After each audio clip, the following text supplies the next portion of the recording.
Hi everyone, welcome back. Hope you all are doing good. So let us learn the chapter tissue, that is the remaining topics, that is connective tissue and nervous tissue. Connective tissue. The cells of connective tissue are loosely spaced and embedded into a non-cellular matrix. The matrix may be solid as in bone, soft as in loose connective tissue, or liquid as in blood. On the basis of nature of matrix, the connective tissues are of three types. They are connective tissue proper, fluid or vascular connective tissue, and skeletal connective tissue. The connective tissue proper is of three types. They are loose connective tissue or areolar connective tissue, fibrous or dense regular connective tissue, and adipose tissue. The main function of loose connective tissue or areolar connective tissue is that it helps to hold various tissues together in any organ. Also, it helps in the repair of body tissues after any injury. Adipose tissue. It is found in the layer below the skin, around the heart, brain, and below the eyeballs, and also in the hump of camel.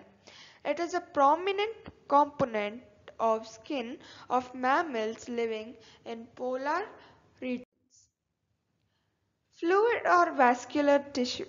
It is a special type of connective tissue which maintains link among different parts of the body. It receives materials from certain parts of the body and transports them to the other parts. It constitutes the transport system of animals. It consists of two basic components, that is blood and lymph. Blood has a fluid matrix called plasma in which red blood cells, that is RBC, and white blood cells, that is WBC, and platelets are suspended. The plasma contains proteins, salts, and hormones. Blood flows and transports gases, digested food, hormones, and waste materials to different parts of the body. Blood is approximately 55% of plasma and 45% of blood corpuscles. Plasma contains water, salts, sugars, lipids, and amino acids. Coming on to lymph. Lymph is actually filtered blood which is similar blood in composition except that it is devoid of RBC, platelets and some blood protein. WBC are present in abundance in lymph. Due to the absence of RBC or hemoglobin, lymph is colorless. The main function of lymph is that it helps in the transportation of fat absorbed from intestine to the venous blood, and also it keeps the tissues and organs of the body moist. The lymphatic organs, that is lymph nodes and spleen, produce lymphocytes which in turn produce antibodies to strengthen the immune system of the body. It acts as a middleman for the exchange of various material between blood and tissue. The mostly asked questions are the MCQ questions, which can be like blood platelets are, and you are given with four options, that is nucleated, nucleus is many lobed, nucleus is very small, and non-nucleated. So the correct answer is non-nucleated. The next question, mineral found in red pigment of human blood is magnesium, iron, calcium. So the correct answer is iron. So now let us learn about the skeletal connective tissue. Skeletal connective tissue, it consists of bones and cartilages that provide a strong supportive framework for the body. Bone. It is a rigid connective tissue that has a matrix of collagen fibers embedded in calcium and phosphorus compounds, giving it greater rigidity and strength.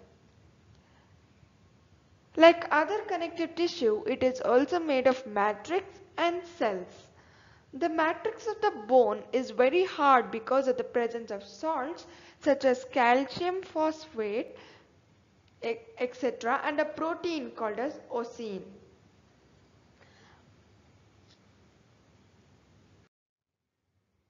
The long bones are usually hollow, containing a cavity called Haversian canal. In the solid matrix are present longitudinal canals called Haversian canals, which are interconnected by transverse of Volkmann's canal. The matrix is present in the form of layers called lamellae. These lamellae are present in the form of concentric rings around the marrow cavity and around the canals. In these lamellae are present spaces called lacunae. The spaces present in the lamellae are called as lacunae. The lacunae have fine channels called canaliculi, and the lacunae contain bone-forming cells called osteocytes. The main function of bone is that it provides support for muscle attachment. It protects the internal organs from mechanical injury. It also serves as a reservoir for calcium. Coming on to cartilage. It is a connective tissue with an abundant number of collagen fibers in a rubbery matrix. The matrix is made up of proteins and sugar. The matrix of cartilage is solid but elastic because of the presence of a protein called chondrin and some of the inorganic salts. In the solid matrix are present fluid-filled spaces called lacunae. Lacunae contain cartilage-forming cells called chondroblast and chondrocytes. So here you can observe lacunae, chondrocytes and matrix in the picture presented in the screen. Now coming on to the muscular tissue is distinguished from other tissues by its unique ability to contract and relax and thereby perform mechanical work. The general functions of muscular tissue are: it supports the bones and other organs of the body. Muscles help in peristalsis of gut, heartbeat, etc. Muscles cause movement of muscles cause movements of body parts and locomotion of the animals. Facial expression also depends on the muscles. These are the three types of muscular tissue. They are cardiac muscle tissue, skeletal muscle tissue, and smooth muscle tissue. So, skeletal muscle tissue is found attached to the bones of the skeleton, and cardiac muscle tissue is found in the wall of heart only, and the smooth muscle tissue is located in the wall of internal structures like blood vessels, stomach, intestine, gallbladder, urinary bladder, airways to the lungs, iris of the eye, etc. When we come to voluntary or involuntary, the skeletal muscle is voluntary, cardiac muscle is involuntary, and smooth muscle tissue is involuntary. When we come to the striations, that is the alternate light and dark bands, skeletal muscle tissue is striated, cardiac muscle tissue is striated, and smooth muscle tissue are non-striated. When we see the cell, the nucleus of the cell, the skeletal muscle tissue contain many nuclei, and the cardiac muscle tissue contain only one nucleus, and also the smooth muscle tissue also contain only one nucleus. The shape of the cell, the skeletal muscle tissue is elongated, cylindrical and unbranched. The cardiac muscle tissue is cylindrical and branched. The smooth muscle tissue is spindle shaped and unbranched. Now, going on to the nervous tissue. The nervous tissue contains densely packed cells called nerve cells or neurons. It is present in the brain, spinal cord, and nerves. The neurons are specialized for conducting of nerve impulses. They receive stimuli from within or outside the body and conduct impulses, that is signals, which travel from one neuron to another neuron.